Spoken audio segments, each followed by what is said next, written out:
যারা ব্যথাতে রেজাল্ট পেয়েছে। Good morning sir, good morning ma'am. আমি আমার মা সুস্থতার ব্যাপারে বলছি। আমার মা বিগত 5 বছর থেকে ইউরিনারি ইনফেকশন।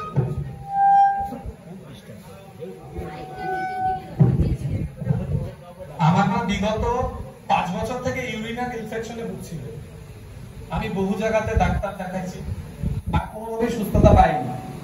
তারপর ধীরে ধীরে আমি মোরিঙ্গো সম্পর্কে জানতে পারি এবং আমি 2 মাস মোরিঙ্গো ফাইটোসাইনটা মার উপরে কন্টিনিউ করার মোটামুটি 4 দিন পর আমি জানতে পারি যে আমার মার ইনফেকশনটা কমে গেছে।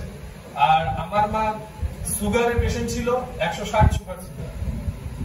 তো 2 মাস কন্টিনিউ করার পরে রিপোর্ট করার পরে আমার মা সুগার ধরা পড়ে 92, কমে গেছে আগের তুলনায় অনেকটা। আর কিডনিতে ক্রিয়েটিনিন লেভেল হাই ছিল মার 2.3, সেটা এসে দাঁড়ায় হচ্ছে জাস্ট 1। ধন্যবাদ, থ্যাংক ইউ।